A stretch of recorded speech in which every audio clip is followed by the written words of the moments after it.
కిరణం, ఓ రోత కిరణం, నిన్నే అర్థం కాలేదా? అదేనండి మన రోత రామోజీ కొడుకు రోత కిరణం. ఈ పెట్టే హెడ్డింగ్లు ఏముంటాయి?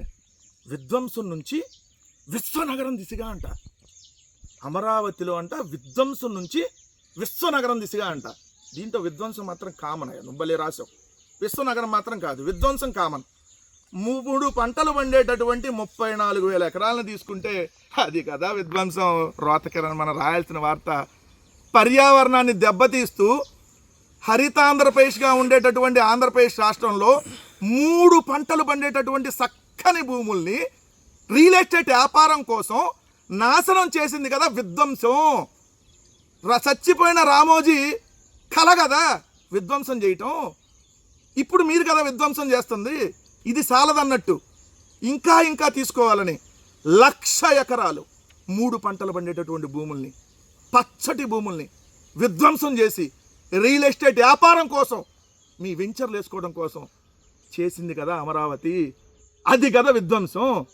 విధ్వంసం నుంచి విశ్వనగరం దిశగా అన్నావు కదా, విధ్వంసం నుంచి ఇంకా విధ్వంసంలోకి అని రాయాలి.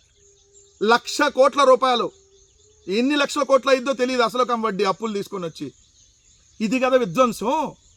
విధ్వంసం విశ్వనగరం ఎప్పుడు కాదు. విశ్వనగరంగా ఆలోచన చేసింది జగన్మోహన్ రెడ్డి గారు. అప్పుడైనా ఇప్పుడైనా విశాఖపట్నం విశ్వనగరం అంటే ఆంధ్రప్రదేశ్లో అతిపెద్ద నగరం, భారతదేశంలో టాప్ 10 నగరాల్లో ఒకటి. అలాంటి విశాఖపట్నంలో ఎగ్జిక్యూటివ్ క్యాపిటల్ పెడదాం, విశ్వనగరం అయిద్దని చెబితే విషపు నగరం అని రాశారు కదా. సముద్రం ముందుకు వచ్చిద్ది, మొత్తం అయిపోయిద్ది, అల్లకల్లోలం అయిపోయింది, విశాఖపట్నంలో వద్దని చెప్పి వార్తలు రాసినటువంటి ఓ విషపు కిరణ్ అలియాస్ రోత కిరణ్ విశాఖపట్నం విశ్వనగరాన్ని విషపు నగరం అని రాశారని పత్రికల్లో నువ్వు నీ బాబు రామోజీరావు కలిసి ఈరోజు మళ్ళీ నువ్వు రాస్తున్నావా?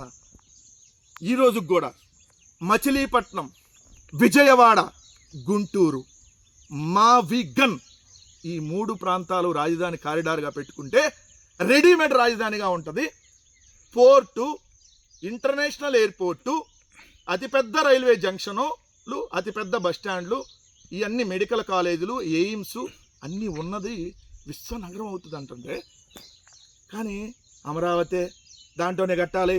ఇంకా రాసి నువ్వే రాస్తున్నావు చూడు, రాజధాని పనులు వేగవంతం అవట్లేదు. ఇది పెయిన్ పేజీలో రాయాలి పెద్ద వార్తగా, లోపల చదవరు కదా ఎవరు. ఏడ రాస్తాడు వార్తలు అక్కడికి వెళ్ళినాక అక్కడ ఎంత లొసుగులు ఉన్నాయో రాస్తాడు. చూడండి ఏమని రాస్తారు, రాజధాని పనులు లక్ష్యానికి అనుగుణంగా జరగట్లా, పనులు జరుగుతున్న తీరు చూస్తుంటే ప్రభుత్వం చెబుతున్నట్టు 2028 నాటికి నిర్మాణాలు పూర్తవు, 40,000 మంది కార్మికులు పనిచేయాల్సి ఉండగా 18,000 మంది చేస్తున్నారు.